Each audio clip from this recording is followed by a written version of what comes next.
Magandang gabi mga kaibigan, mga kapatid at mga kababayan. Napanood po natin ang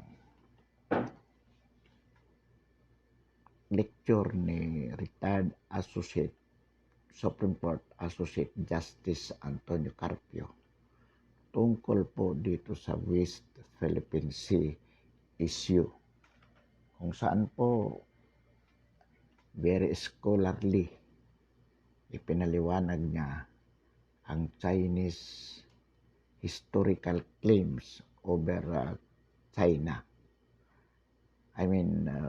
Historical claim of China over the West Philippine Sea. At the end of the lecture, the conclusion was to the effect, according to Associate Justice Carpio, walang basihan ang historical claim ng China.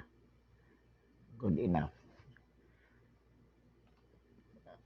Ngayon, ang maliwanag po doon sa kanyang sinasabi sa lecture na yon, na nagsimula po ang Chinese gradual occupancy over the West Philippine Sea in 1946. At nag-escalate po yan, started with 2012 to 2017.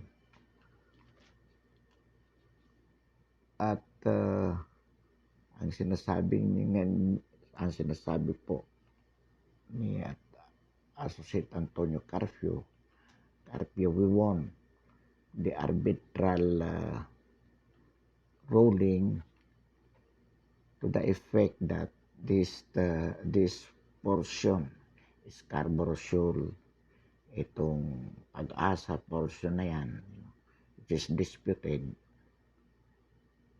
in the sense that it is being claimed by China belonging to her by historical basis.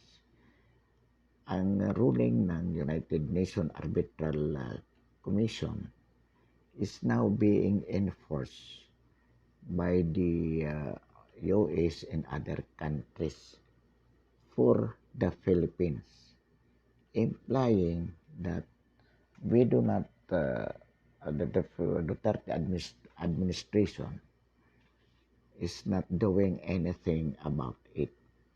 Kumbaga, pinababayaan lang natin at inamin daw ng Duterte administration that we are very close to China, being divided only by the narrow strip of water, implying that we accepted the claim of China, or implying that the Duterte administration is accepting the claim of China over these areas.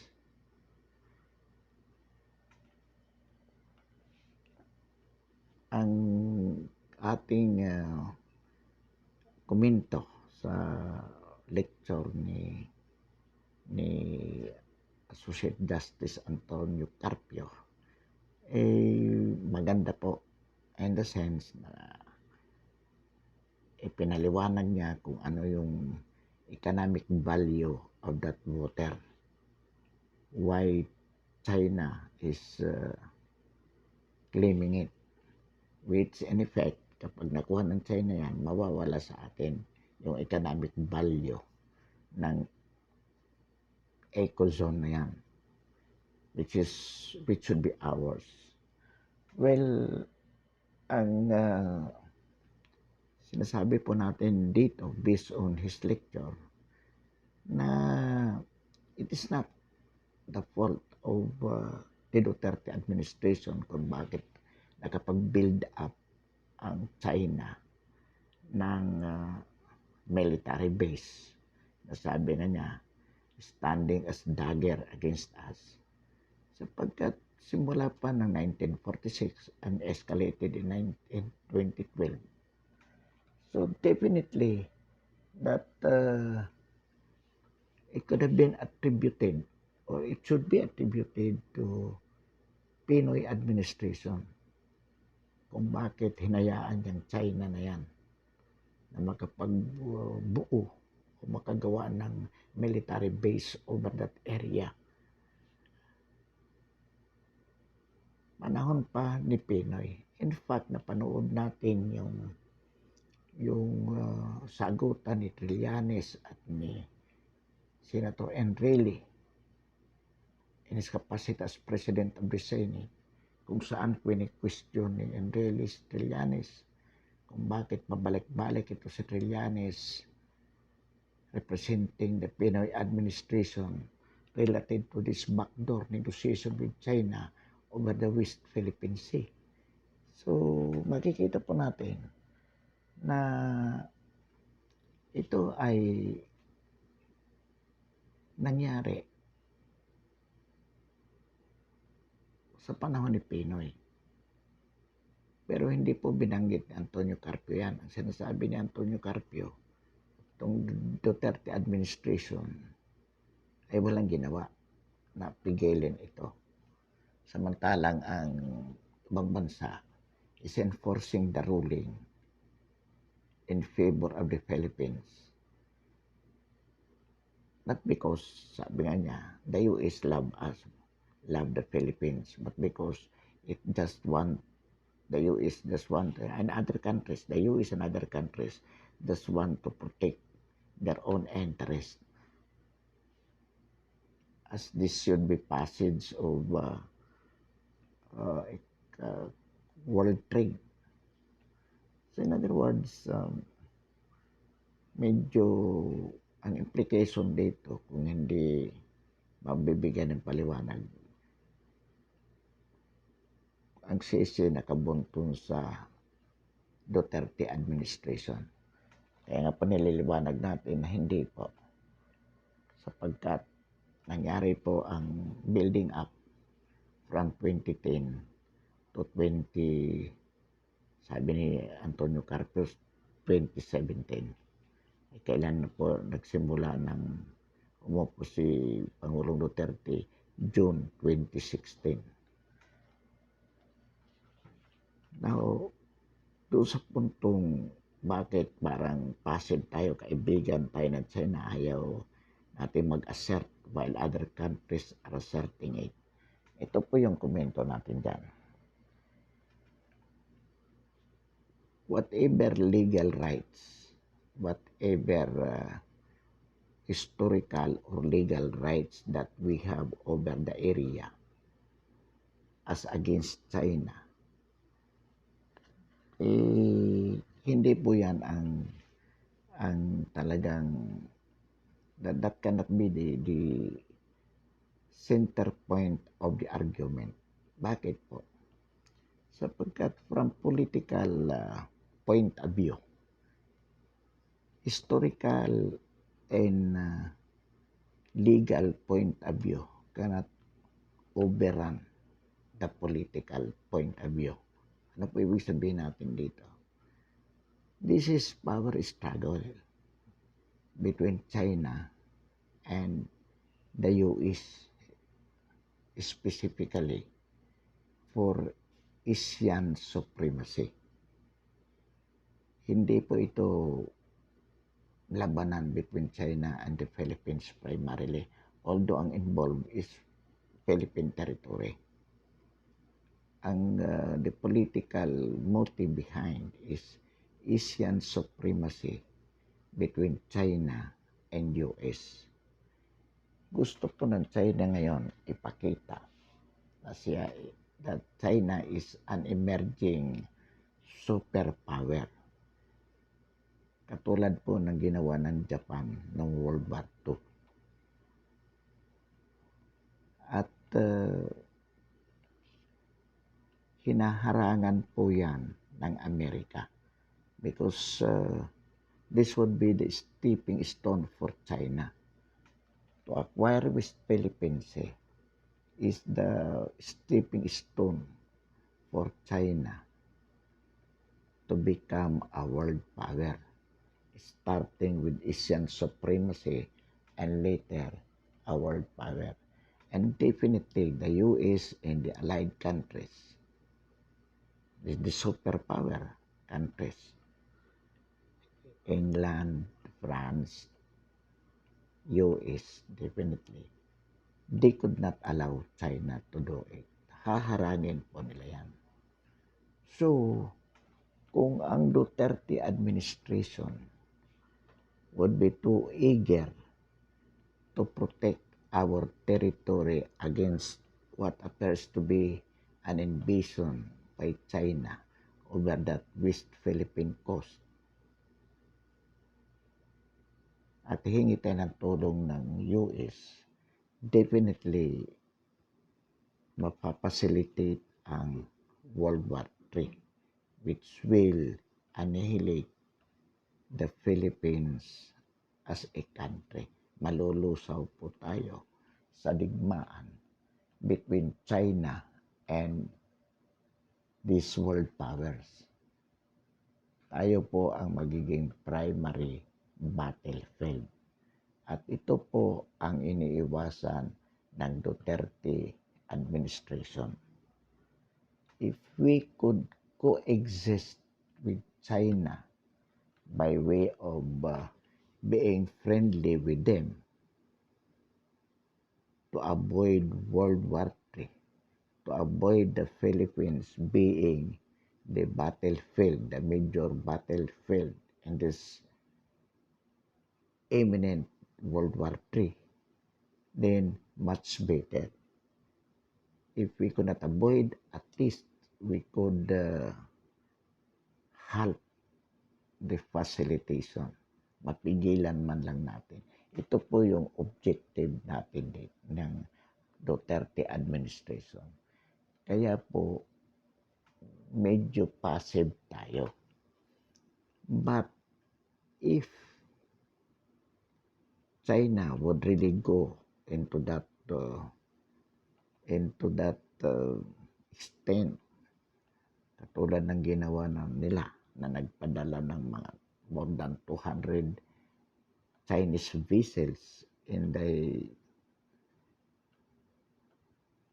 San Julian Reef, then wala po tayong choice kung hindi harapin na ito with the assistance of the US and world power. At ito po ang ginawa ni Defense Lorenzana, demanding for an immediate fallout of the Chinese vessels' presence in the San Julian Reef, that being considered an affront to our sovereignty. Iyan po ang ginagawa natin. So, itong sinasabi po ni Associate Justice Antonio Carpio, implying that the Duterte administration ay pinababayaan po, walang ginagawang aksyon, samantalang itong mga taga-ibang bansa, lalo na ang US, are asserting for the Philippines of the UN arbitration ruling against China. Hindi po ito totoo. Hindi po totoo na walang ginagawa ang Duterte administration. Katunayan po, ang ating military under or through the Defense Secretary Lorenzana is mobilizing the military in preparation for the war if necessary. Kung hindi po aalis ang Chinese presence in the West Philippine Sea. At the same time po, ang ating secretary, Teodoro Locsin, is filing a protest relative to this presence of Chinese vessel within the area. So, ibig sabihin po, may ginagawa ang Duterte administration. Kung bagamat tayo naghihinay-hinay lamang, kasi hanggat maaari iniiwasan natin na magkaroon ng World War III. Kung pwede po natin mapigilan yan in some other way by being friendly with China, of course, without an affront to our sovereignty, then we should exhaust all efforts to this respect in this regards para nga po maiwasan ang gera. Sapagkat sa gera, sigurado po na tayo ang talo. Maiipit tayo sa digmaan ng dalawang malalaking bansa.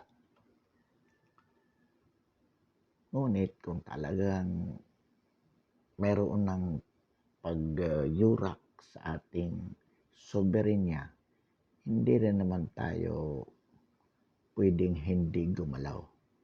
Sapagkat whether we will be defeated, we have no choice but to defend our territory to death. Yan po yung palisiya ng ating pamahalaan ng Duterte administration. At ito naman po ay pinatutunayan, hindi lamang sa salita, kung hindi sa gawa.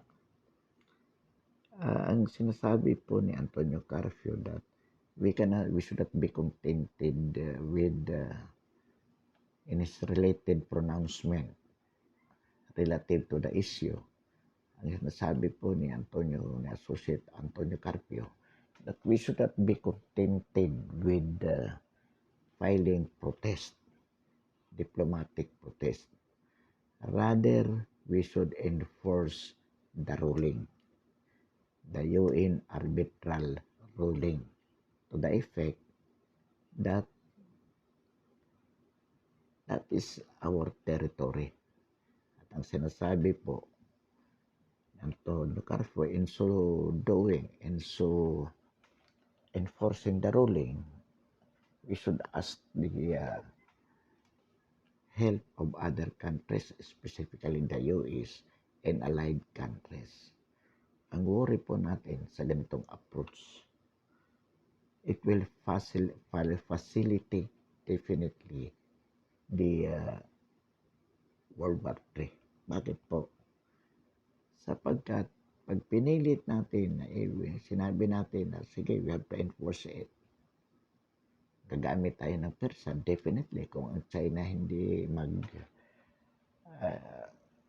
mag-insist. If China would insist with military force, then definitely we have to employ military forces.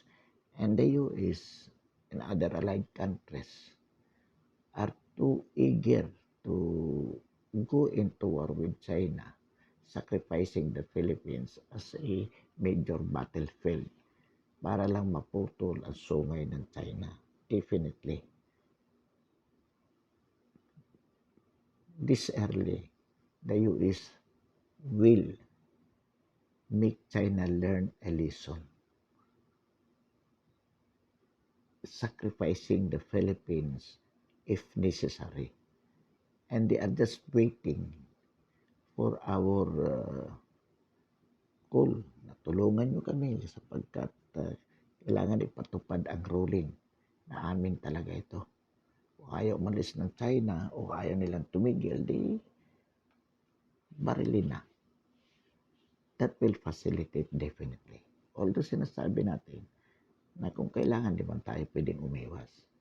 But of course, kung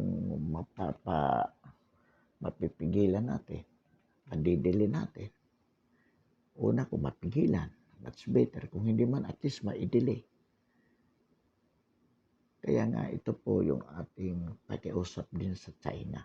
Hindi na ito question ng historical background basis as to ownership by whose country. Much more, it cannot be question of legality.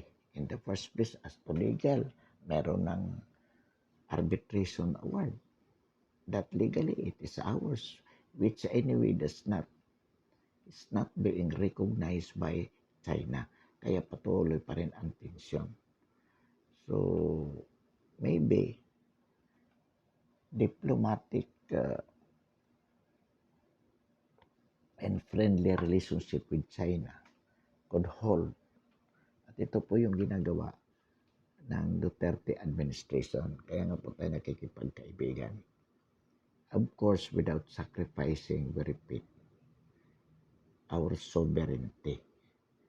So, sana po maintindihan ito ng ating mga kababayan at makatulong ang bawat, lalo na yung mga Chinese nationals who are Filipino citizens to mediate with the Chinese government kung paano ito. Anyway, we can be friendly with China. We can be friend. Provided of course na igalang lang nila yung ating territorial sovereignty. So, to the extent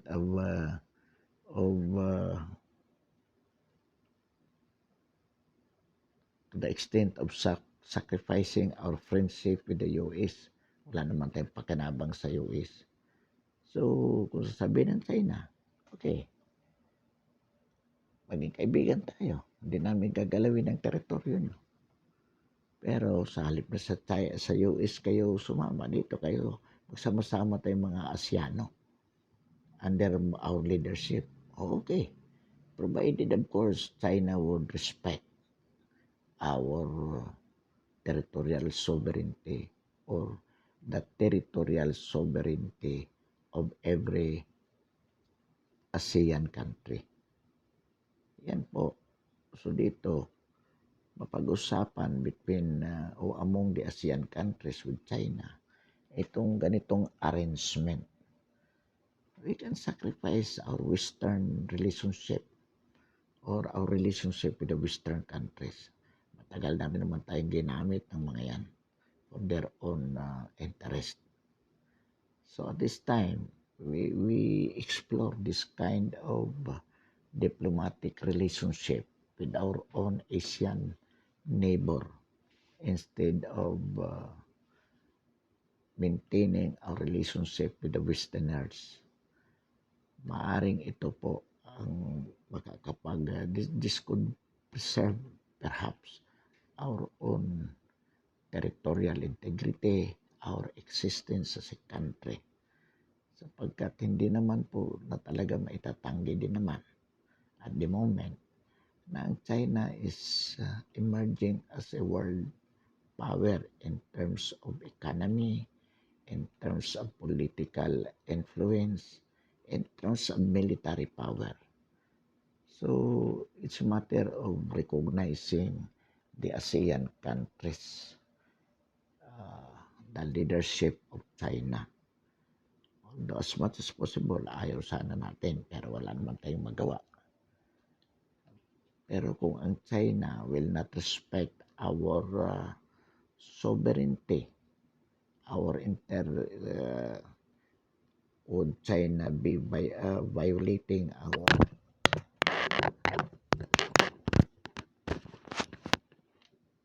our territorial integrity, then we may be forced to go war with them with the help of the Western countries. So ito po yung ating paninindigan. Kaya po pinararating natin ito sa pamamagitan ng tulong ng ating mga kababayan at Chinese nationals. Lahat naman po tayo masisira. Na ang China ay maging maghinay-hinay at huwag pakialaman ang hindi kanila. Sapagkat hindi tayo makapapayag kahit yan na sukdang pumasok tayo sa digmaan. Itong kay Associate Antonio Carpio, maganda po. Maraming salamat sa inyong mga pinaliwanag. Pero isa po ang ating sinasabi na dapat maintindihan po ninyo yung pagiging passive ng Duterte administration towards the issue. Hindi po sapagkat pinababayaan natin ang pinababayaan ng kasalukuyang administrasyon na kunin ng China ang West Philippine Sea. Hindi po. Naghihinay-hinay din lamang po tayo at hanggat maaari, we resort to some other means by which the issue could be resolved peacefully with China for us to be able to survive. Yan po ang dahilan. At sa ating mga kababayan po natin, inuulit po natin, contrary to the impression na kaya nakapagtayo ng mga island ng military base sa West Philippine Sea ang China dahil pinayagan po ng Duterte administration. Hindi po. Kung mayroon pong dapat sisihin dito, yung Pinoy administration. Sabagat during that Pinoy administration na nagkaroon ng escalation of activities by China over that land area. Panahon po ni Pinoy at ang naging representative ni Pinoy in this what we call backdoor negotiation with China is si Trillanes na ayon nga po kay Enrile, 12 beses na pabalik-balik sa Beijing si Trillanes at nang tinanong siya sa Senado ni Senator Enrile in his capacity as President to report the matters about his numerous trips with China without the consent of the Senate as a body, because at the time Senator Trillanes was also a senator. Ulit-ulit po ang sagot ni Trillanes and really that he was not bound to report to the Senate about his trip about his trip to Beijing, because according to him he was only bound to report to the president, and that was the executive privilege. By virtue of the executive privilege of the president,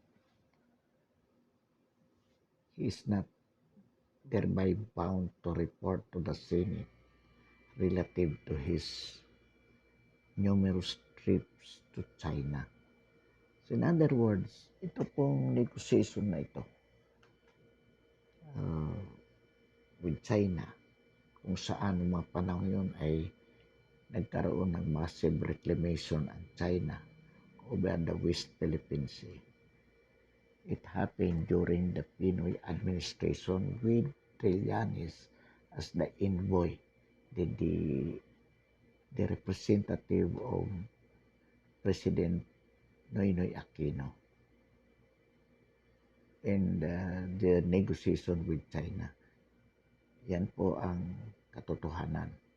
Kaya hindi po itong West Philippine Sea issue, hindi po ito maisisisi kay Pangulong Duterte. Yung inuulit po natin yung pagiging passive ng Duterte administration na inaatake po ni Associate Justice Antonio Carpio na walang ginawa. Hindi po dahil ayaw nating pigilan ang China na angkinin ang West Philippine Sea. Inuulit po natin hangga't maaari, naghihinay-hinay lamang po ang Administrasyon Duterte upang hindi po ito maging mitsa ng ikatlong digmaang pandaigdig. Ngunit kung talagang mayroon paglabag sa soberenya ng Pilipinas in terms of massive presence of the Chinese militia o military vessels over the area, hindi po natin pinapayagan yan. Katunayan po, itong mga nakaraang araw, past week, out of ito, more than 200 vessels. Ang natitira na lang daw po, 44. Na yan din po ang sinasabi ni Defense Secretary Lorenzana sa mga Chinese na dapat lahat yan alisin sapagkat the presence of those vessels within the area ay mag-escalate ng tension sapagkat hindi tayo papayag, that being considered already as an affront to our territorial integrity. For the time being po, maraming salamat at magandang gabi.